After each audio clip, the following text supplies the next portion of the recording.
오늘의 말씀은 에스라 10장 1절 말씀입니다.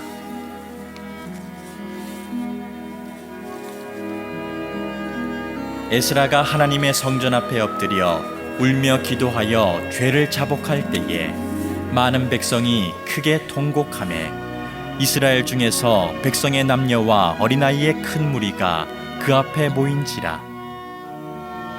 아멘. 올해 3월에 미국의 스탠포드 대학교의 카리나 슈만이라고 하는 교수가 논문을 하나 발표했는데, 이 논문 내용이 이런 겁니다. 60쌍의 커플에게, 부부 커플에게 살면서 다투고 또 화해하는 과정을 쭉 추적을 해서 거기에 대한 통계 자료를 내는 겁니다. 예컨대 부부가 싸웠어요. 그런데 너희는 어떻게 화해하고 또 서로에게 사과하느냐, 이런 걸 물었습니다. 그때 여러 유형 가운데 한 예로 이렇게 설명을 합니다. 부부싸움을 한 후에 사과를 하는데 나는 정말 내가 잘못한 것 같아. 그래서 자기 잘못을 시인하고 인정하면서 미안해 라고 말하는 그룹이 있고, 잘못했다고 말은 하는데 내가 잘못했으니까 이렇게 해줄게 라고 보상을 전제로 잘못을 시인하는, 그러니까 사과하는 방법이 조금은 다르더라는 거예요.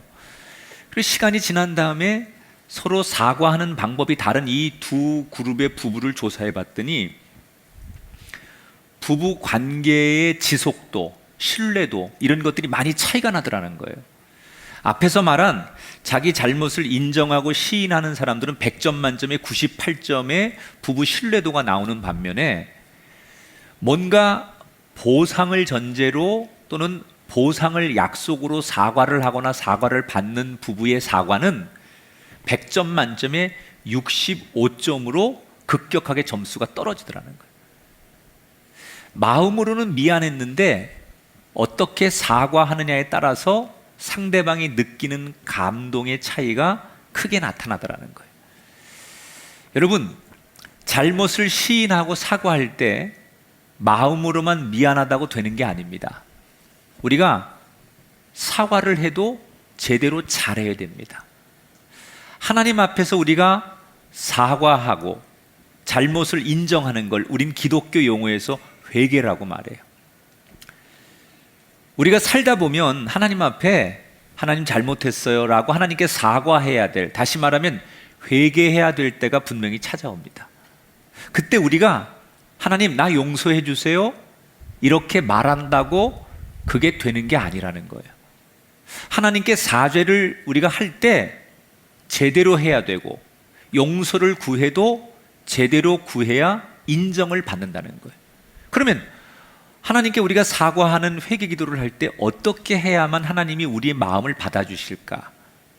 그래서 오늘은 에스라 9장 10장에 에스라라고 하는 제사장의 이야기와 그 유대 백성들의 이야기를 통해서 회개 기도를 하는데 어떻게 회개해야 하나님이 우리의 사죄의 기도를 받아주실까?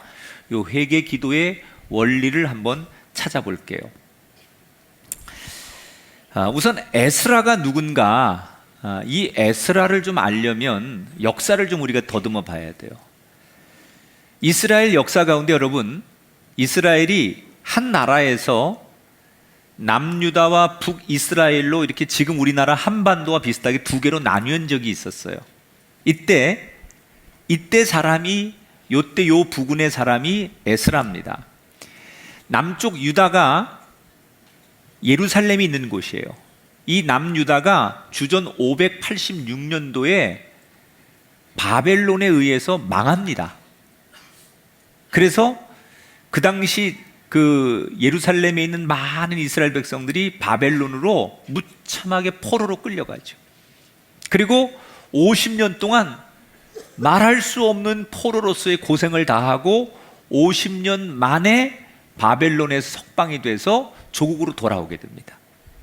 자, 50년 동안 남의 나라에 가서 종살이하고 사람 대접 못 받고 살았던 이 유대인들은 너무너무 그동안 50년 동안 서러움을 겪으면서 하나님 앞에 진심으로 회개하는 거예요. 우리가 교만했구나, 우리가 성전을 무시하고 예배를 제대로 드리지 않고 그렇게 살았던 것을 하나님 앞에 회개하면서 다시 우리의 조국으로 돌아만 갈 수 있으면 이제는 하나님 제대로 믿고 성전 중심으로 살고 율법을 지키면서 살아야지. 그렇게 다짐한 사람들이 드디어 50년 만에 돌아와서 제일 먼저 뭘 하느냐? 집 짓고 무슨 뭐 경제 부흥시키고 장사하지 않아요. 제일 먼저 그 사람들이 한 거는 성전을 재건합니다. 하나님의 성전이 있어야 예배하고 하나님의 성전에서 말씀 듣고 살아야지 다른 거 하면 안 된다. 그래서 돌아오자마자 그들은 성전을 재건해요. 20년 동안 성전을 재건해서 드디어 성전을 예루살렘에 세웁니다. 그리고는 정말 다시는 타락하지 않으려고 몸부림을 치면서 그 성전 중심으로 하나님의 말씀인 율법을 지키면서 그들은 열심히 살아갑니다. 그렇게 열심히 성스럽게 살아가던 그들이 60년의 세월이 흘러요. 자, 60년의 세월이 흘렀다는 건 뭘 말하는 거냐? 바벨론에서 돌아온 1세대는 다 죽었다는 얘기예요. 60년이 지나니까 그 포로로 끌려갔다가 다시 돌아온 사람들은 이제 다 세월이 지나서 죽고 그 유대 땅에서 태어난 2세대, 3세대들이 유대의 공동체의 중심이 됩니다. 그런데 문제는 아버지, 할아버지가 어렵게 돌아와서 성전을 아주 힘들게 세워서 성전을 잘 복구해 놨는데 그 1세대와는 다르게 2세대, 3세대들이 부모들이 물려준 신앙을, 믿음을, 성전을 무시하는 거예요. 예배도 냉랭해지고 율법도 신경 쓰지 않고 이렇게 고리타분하게 성전 중심으로 사는 것보다는 세상에 나가서 돈 벌고 세상 사람들하고 어울려 사는 게 훨씬 좋다고 생각한 젊은 세대들은 부모들의 신앙을 다 버리게 됩니다. 이렇게 부모들이 정말 고생해서 만들어 놓은 신앙의 유산을 다음 세대가 몽땅 부정하고 지키지 않으니까 이때 하나님께서 안 되겠다고 생각해서 그 유대 공동체 젊은이들을 위해서 한 사람을 들어 쓰시죠. 그 사람이 바로 오늘 성경에 등장하는 에스라라고 하는 제사장이에요. 이 에스라라고 하는 사람은 유대 땅에 살던 사람이 아니에요. 유대인인데 페르시아에 살았어요. 그래서 그 페르시아에 와 있는 유대인들을 위해서 율법을 가르치는 사람이에요. 지금으로 말하면 한국에 안 살고 저 미국에 가서 교포들 상대로 목회하는 목사님쯤 되는 거죠. 그런데 이 에스라가 어느 날 페르시아의 황제가 네 조국을 위해 가서 그 젊은 세대들이 성전을 버리고 일탈한다는데 네가 가서 네 조국을 좀 잘 정비하고 성전을 정비하고 이제는 조국으로 돌아가서 네 조국을 위해 살아라. 그래서 페르시아 황제가 이 에스라를 유대 땅으로 보내줍니다. 그래서 이때 황제의 명을 받고 예루살렘으로 에스라가 돌아올 때 혼자 오지 않고 자기를 도울 수 있는 뭐 제사장들, 성전에서 일할 사람들, 레위인들, 이 사람들을 데리고 이 에스라가 거룩한 사명을 가지고 유대 땅에 돌아오는 거예요. 그리고는 부모 세대가 물려준 신앙을 우습게 생각하면서 타락한 젊은이들을 모아가지고 소위 젊은이들 부흥을 일궈냅니다. 그러니까 목회도 기성세대를 향해서 목회를 잘하는 분이 있고 아주 젊은 사람들의 목회를 잘하는 사람이 있어요. 제가 한때는 젊은이 목회를 참 많이 했었어요. 특히 청소년들, 10대 아이들. 제가 매년 방학 때가 되면 그 아이들 수천 명을 모아가지고 캠프를 했었어요. 한 10년 정도 했는데 어느 날 내가 딱 내년부터 못하겠다 그러고 딱 선언을 하고 그만하기 시작했는데 그 이유가 뭐냐? 10년 동안 제가 아이들을 너무너무 많이 그 은혜를 주고 집회를 했는데 어느 날 한 10년 정도 지나가지고 강단에 서서 아이들에게 이렇게 설교를 하는데 랭귀지가 안 되는 거예요. 말이 안 통하는 거야. 나는 막 열심히 설교하고 재밌는 얘기를 해주고 아이들이 좋아하는 뭐 얘기를 하는데 애들이 시큰둥해가지고 내가 무슨 얘기를 하는지 들리긴 들리는데 공감을 못하는 거예요. 그런데 저보다 한 십몇 년 젊은 후배가 올라와가지고 아이들에게 말씀을 전하는데 애들이 폭발적인 반응이 일어나는 거예요. 그때 이미 내가 40대 중반이라 애들이 10대들하고 나하고는 세대 차이가 나서 내가 아무리 유행하는 뭐 개그를 얘기하고 유행어를 얘기해도 애들이 반응이 없어. 그런데 20대가 올라가서 얘기하면 까르르 넘어지고 자빠지고 뒤집어지고 별짓을 다 해. 그래서 이제 젊은이 사역은 내 몫이 아니구나. 얼른 접어야 되겠다. 그리고 딱 접고서 여러분 만나는 거예요 지금. 그러니까 이게 이 젊은이들에게 달란트가 있어요. 어떤 분들은 참 젊은이들의 그 성향, 생각 이런 것들을 잘 잡아서 말씀으로 이끌고 가는 그런 아주 특별한 달란트가 있는데 에스라가 그랬던 것 같아요. 그 젊은이들 타락하고 믿음과 신앙이 식어 있는 젊은이들을 모아가지고 그들을 부흥시키는 거예요. 그렇게 예루살렘에 와가지고 젊은이들을 다시 부흥시키고 있는데 한 4개월이 지난 다음에 오늘 본문의 이야기가 시작하는 거예요. 그러니까 에스라가 페르시아에서 와가지고 젊은이 교회를 부흥시키다가 4개월이 지났을 때 오늘 성경이 시작되는 거예요. 자, 1절 2절을 볼게요. 어떤 상황인지 같이 읽어봅니다. 시작. 방백들이 이르되 이스라엘 백성과 제사장들과 레위 사람들이 이 땅 백성들의 딸을 아내와 며느리로 삼아 방백들과 고관들이 이 죄에 더욱 으뜸이 되었다 하는지라. 자, 이게 무슨 얘기냐면 외국에 살다가 와서 보니까 만나는 사람들하고만 대화를 하다가 도대체 백성들이 어떻게 살고 뭘 하는지 잘 몰랐어요. 그런데 어느 날 지도자들과 얘기를 하다 보니 지금 유대인 백성들 가운데 절대로 하면 안 되는 일을 너무 당연하게 사람들이 유행처럼 경쟁적으로 하고 있는 얘기를 하나 듣는데 충격을 받죠, 에스라. 그게 뭐냐면 유대인 지도자들 가운데 자기 아내와 강제 이혼을 하고 외국인 여자와 다시 결혼하는 게 마치 무슨 그 성공한 사람의 표본처럼, 그리고 너나 할 것 없이 그렇게 사는 게 대세인 것처럼, 이렇게 막 전염병처럼 유대 땅에 자기 아내를 버리고 이방 여자들과 새롭게 결혼해서 가정을 만드는 것을 너무 유대인들이 당연하게 생각하면서 그런 일들이 막 전염병처럼 번지고 있다는 거예요. 그런 얘기를 들은 에스라가 충격을 받습니다. 율법에 보면 이방 사람들과 결혼하는 것을 금하기도 하는데 심지어 자기 아내와 강제 이혼을 하고 새로운 외국 여자를 받아들여서 가정을 만드는 일을 아무렇지도 않게, 그것도 하나님을 믿는 유대의 지도자들이 그런 일을 하고 있다니까 에스라가 충격을 받는 거예요. 그리고는 에스라가 곧바로 그 엄청난 이야기를 듣고 뭘 하느냐, 아무 말 없이 성전으로 가서 그가 이런 행동을 하지요. 3절 4절 읽어보겠습니다. 내가 이 일을 듣고 속옷과 겉옷을 찢고 머리털과 수염을 뜯으며 내가 저녁 제사 드릴 때까지 기가 막혀 앉았더니,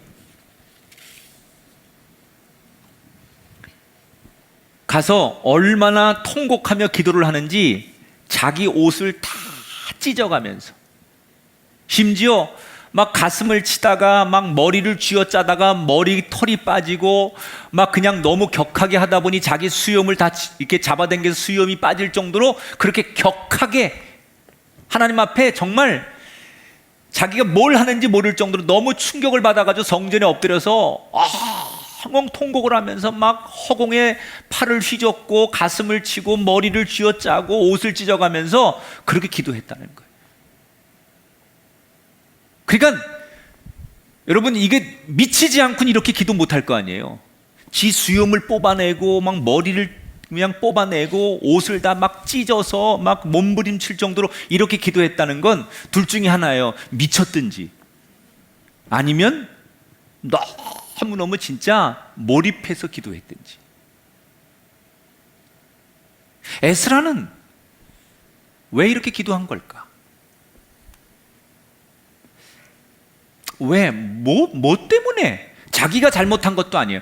백성들이 지금 엄청난 죄를 짓고 있지만 그렇다고 해서 이렇게 액션을 크게 해가면서까지 그렇게 그가 이런 기도를 드린 이유가 뭘까? 그 이유가 4절에 있어요. 4절 한 절 읽어볼까요? 하나님의 말씀으로 말미암아 떠는 자. 지금 자신과 이스라엘 백성들의 모습을 하나님 말씀 앞에 딱 비춰보니까 그 비춰지는 모습이 너무나 부끄러워서, 너무나 두려워서 그냥 있을 수가 없었다는 거예요. 여러분, 우리는 자신의 삶을 때때로 돌아볼 때 사람들의 여론, 분위기, 정적인 관계 이런 거를 비춰봐요. 이렇게. 그래서 지금 내 모습, 내 행동 또는 내 결단을 사람들이 뭐라고 말해? 또 여론이 어때? 이런 것들로부터 자기를 비춰보죠, 되게. 그런데 지금 에스라는 그 백성들이 지은 엄청난 죄의 실상을 사람들의 여론이나 정적인 관계나 그런 거에 비춰보지 않고 말씀 앞에 딱 비춰보는 거예요. 그랬더니 말씀 앞에 비춰지는 그 모습이 너무너무 부끄러워서 견딜 수가 없는 거예요. 그래서 하나님 앞에 통곡하고 하나님 앞에 이렇게 기도하지 않고는 견딜 수 없어서 그렇게 기도했다는 얘기예요. 여러분, 많은 사람의 기도 가운데 하나님께서 이 에스라의 회개의 기도, 사죄의 기도를 기쁘게 받아주셨던 이유가 뭐냐? 바로 그거예요. 말씀에 비추어서 회개할 때. 여러분, 학교 선생님이 제일 마음에 드는 사람이 누굴까요?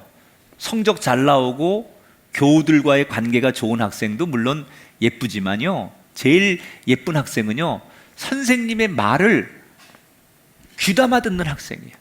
그걸 다 메모해가지고 알림장이나 어디다 메모해가지고 선생님이 한 말을 하나도 떨어뜨리지 않고 그걸 기억하고 그 선생님의 말대로 다음 수업도 준비하고 학교 생활을 하는 학생이 제일 예쁘다는 거예요. 여러분, 하나님이 모든 사람을 다 사랑하시지만 그 중에서도 하나님이 하신 말씀을 어떻게 하든지 기억하는 사람, 그 말씀을 거울 삼아서 자기를 돌아보는 사람, 그 말씀 앞에 자신의 연약함을 고백하고 그 말씀 때문에 새로운 삶을 결단하는 에스라 같은 사람, 하나님은 그런 사람을 제일 사랑하신다는 거예요. 여러분은 여러분의 인생을 어디에 비춰보십니까? 여러분은 여러분의 인생을 무엇에 평가하십니까? 자신의 느낌을 믿고 계십니까? 아니면 사람들의 평가에 비춰보고 계십니까? 오늘 에스라처럼 우리는 우리의 삶을 말씀에 비춰봐야 돼. 말씀이 기준이 되어서 사람들이 말하는, 야, 요즘 세상에 술 안 마시고 담배 안 피고 그렇게 안 사는 사람이 어디 있어? 요즘 세상에, 야, 트렌드가 그래. 요즘 세상에 다 그런 거야. 이렇게 말하는 사람들의 여론이나 세상의 유행에 나를 비춰보고 이게 죄냐 아니냐를 판단하는 게 아니라 하나님 말씀 앞에 내 모습과 우리의 삶을 비춰보고 거기에 의해서 비춰지는 모습으로 죄인지 아닌지를 판단할 수 있어야 된다. 에스라가 지금 했던 거는 말씀 앞에 비춰보는 거예요. 그런데 그 말씀이 비춰지는 그 거울이 너무 적나라한 거예요. 하나님 앞에 통곡하지 않고는, 하나님 앞에 가슴을 치지 않고는, 머리털을 뽑아내면서 이렇게 울며 불며 몸부림치며 기도하지 않고는 견딜 수 없을 만큼 말씀의 거울 앞에 비춰지는 자신들의 모습이 너무나 충격적이었다는 거예요. 진정한 회개는 사람들이 지적하는 죄로 회개하는 게 아니라 말씀 앞에 비춰지는 모습 앞에 회개하는 거예요. 이것이 죄이고 이것이 회개해야 되는 이유가 말씀 앞에 비춰져서 보여질 때 그게 회개의 원리라는 거예요.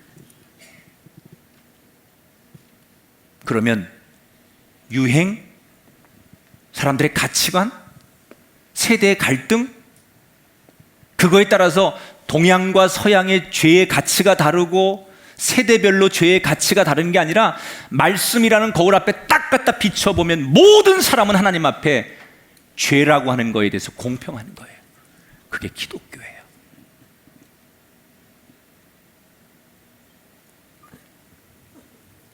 이렇게 에스라는 자신의 죄를 말씀의 거울 앞에 비춰놓고 회개합니다. 그런데 이 에스라가 이렇게 기도하니까 막 통곡하면서 막 몸부림치며 기도하니까 조금 있다가 백성들이 이 에스라의 기도, 통곡하고 회개하는 기도를 보면서 사람들이 막 몰려오는 거예요, 성전에. 그리고 뒤에 앉아가지고 에스라처럼 같이 막 땅바닥을 치면서 가슴을 치면서 옷을 찢어가면서 함께 통곡하고 함께 기도하는 거예요. 만약에 에스라가 이스라엘 백성들의 죄를 놓고 하나님 앞에 그저 입으로만 하나님 저희들 잘못했습니다 이렇게 회개 기도를 했으면 백성들이 그 에스라 뒤를 따라서 와서 같이 통곡하며 기도하지 않았을 거라고 생각해요, 저는. 지금 에스라는요,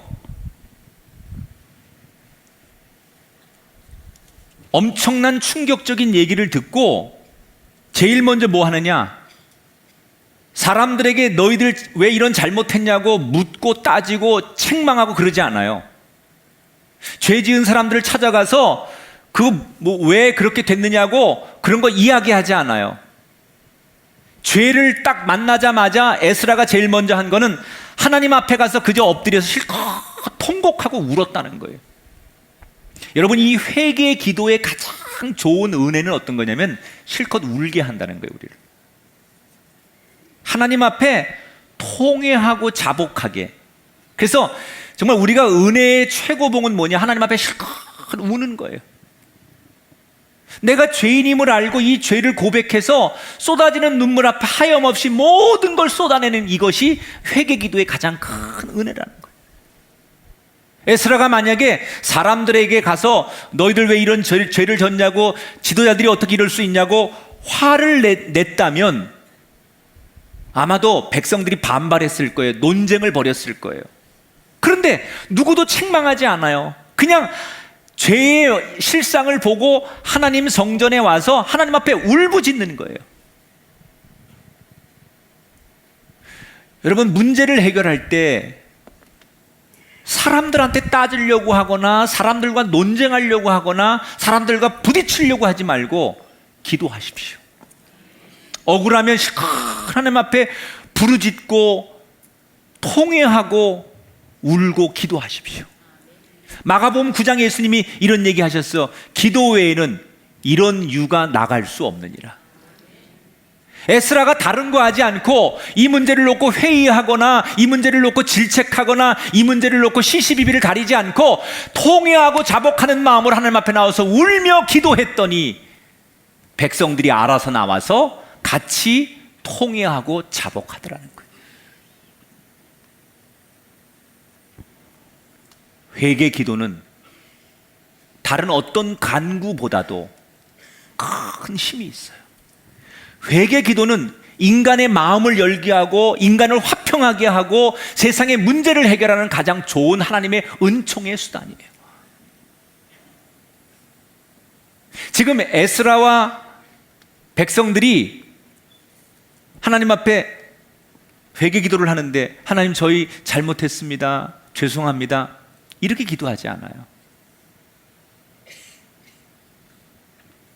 자, 어떻게 기도하는가 보세요.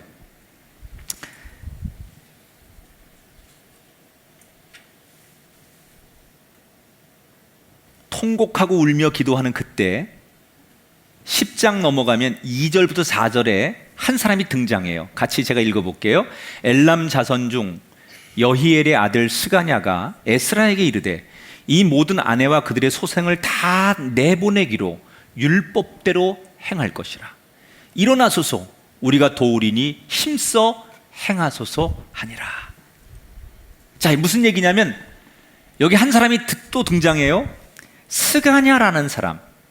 이 사람이 에스라에게 와가지고 의견을 내놓는 거예요. 제사장님, 지금 이렇게 통회하고 자복만 한다고 되겠습니까? 지금 이걸 완전히 이 죄를 뿌리를 뽑아야 됩니다. 그러면서 두 가지 제안을 합니다. 얼만큼 우리 유대인들이 지금 자기 아내를 버리고 이방 여자들과 결혼을 해서 하나님이 원하지 않는 이방 사람과 가정을 갖고 있는지 실태 조사를 해보자. 말로만 귀로만 듣지 말고 정확하게 실태 조사를 해본 다음에 그 문제를 함께 해결해 보자, 이렇게 제안을 하는 거예요. 그래서 3개월 동안 에스라가 유대 땅을 다 조사해 가지고 이방 여자와 결혼한 사람들을 다 조사해 봅니다. 그랬더니 통계가 나왔어요. 3개월 뒤에 일반 백성들이 86명이 이방 여자와 결혼을 했고, 제사장이 18명이 그런 사람이 있었고, 레위인과 성전에서 일을 하는 사람들이 10명이 그렇게 했다는 거예요. 그러니까 에스라가 이 사람들을 한 사람 한 사람 다 부릅니다. 그래서 1대1로 다 상담을 해준 다음에 그 사람들을 위해서 속죄 제사를 드리죠. 그들의 죄를 하나님 앞에 용서받게 하는 속죄 제사를 다 드려줘요. 시간이 걸리지만 한 사람 한 사람이 하나님 앞에 용서를 받을 수 있도록 속죄 제사를 다 드려줘요. 그리고 난 다음에 마지막으로 뭘 하느냐? 이방 여자와 사이에 태어난 아이들이 그동안 있었는데 이 아이들을 유대 땅에서 추방하는 것으로, 이 자식들을 더 이상 이방 사람들이 여기서 우리를 더럽히지 않도록 이 사람들을 다 이 땅에서 몰아내는 것으로 결론으로 오늘의 이야기가 끝이 나요. 자, 여기서 이게 지금 말로는 굉장히 쉬운 일인데 이게 굉장히 어려운 일이라는 걸 여러분 아셔야 돼요. 우선 이 스가냐가 지금 에스라한테 우리 문제를 해결해 보자라고 제안했는데, 이 스가냐 입장에서는 너무너무 대단한 결단을 한 거예요. 왜냐하면 이 스가냐가 어떤 사람이냐? 오늘 성경 10장 26절에 이렇게 나와요. 스가냐를 소개하는데 엘람 자손 중에서는 마따냐와 스가랴와 여히엘과 압디와 어레못과 엘리야요, 이렇게 얘기합니다. 여기 여히엘이라는 사람이 나오는데 이 여히엘이 누구냐? 바로 이 스가냐의 아버지입니다. 그러니까 자기 아버지도 지금 이 문제에 연루가 돼가지고 이방 여자와 결혼한 사람이 자기 아버지예요. 근데 아버지만 그런 게 아니라 자기 집안의 삼촌, 사촌, 형, 동생, 그 집안이 다 이방 여자들하고 그동안 결혼을 해가지고 가정을 가진 그런 집안이었어요. 그런데 그 문제를 알고 있던 이 스가냐가 지금 에스라한테 가가지고 자기 가정의 문제를 알지만 이 아버지 문제, 삼촌 문제, 가족의 문제를 공개적으로 해결해 달라고 요청을 하는 거예요. 다른 사람의 문제는 그렇게 얘기할 수 있지만 내 아버지가 연루된 문제예요. 우리 가정이 연루된 문제예요. 우리 가정이 망가질 수 있어요. 우리 가정이 영영 회복 안 될 수도 있어요. 망신을 당할 수도 있어요. 그런데 이 스가냐는 그걸 알면서도, 창피한 걸 알면서도, 가정의 평화가 깨질 수 있다는 걸 알면서도 이 스가냐는 에스라에게 이 문제를 근본적으로 해결하자고 제안을 해요. 왜? 창피하고 아프고 수치스럽지만 잘못된 것을 인정하고 도려내고 다르게 살아야만 영이 살 수 있다는 것을 알았기 때문이에요. 여러분, 팔이 썩어가는데 팔이 아깝다고 두면 생명이 위험해집니다. 아파도 아까워도 아픈 것은 인정하고 도려내야만 생명이 보존되는 거예요. 우리의 영혼도 마찬가지예요. 영혼의 생명을 우리가 지키려면 아깝고 때로는 아프고 우리가 모른 척하면 더 편할 수도 있는데, 그러나 하나님 앞에서 인정하고 도려내야만 하나님이 받으시는 진짜 회개가 된다는 거예요. 지금까지 우리 회개는 어땠느냐? 잘못된 걸 알면서도 창피하고 두렵고 또 이게 어떤 공동체의 평화를 위협한다는 생각으로 묻어둔다는 거예요. 아파도 도려내야 돼요. 그게 회개라는 거예요. 하나님이 원하시는 거는 내 영혼을 살리기 위해서 아픈 부분을 과감하게 도려내는 그 기도가 진짜로 회개 기도라는 거예요. 여러분, 하나님이 받으시는 회개의 기도를 드리는 우리가 되기를 주 이름으로 축원합니다. 내가 내 기분과 감정으로 하나님 잘못했습니다, 하나님 용서해 주세요, 이게 회개 기도가 아니라 하나님이 받으시는 회개를 완성하려면 내가 아프다고 생각하는 부분을 도려낼 줄 아는 사람. 잘못했다고 부르짖는다고 다 회개가 아니에요. 회개에도 올바른 방법이 있어요. 우선 회개의 가장 첫 번째 원리는 말씀을 거울로 나를 비추고 점검하는 거예요. 말씀이 거울이 돼야 돼.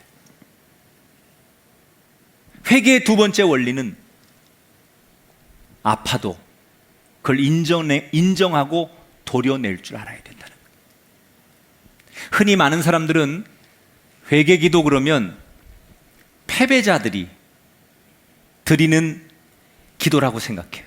그러나 사실 회개 기도는, 하나님께 사죄하는 이 기도는 하나님을 사랑해야만 할 수 있는 행동입니다. 하나님께 사랑을 확인한 사람만이 할 수 있는 게 회개 기도예요. 회개 기도는 하나님의 복을 가장 빨리 받게 하는 지름길로 안내하는 문입니다.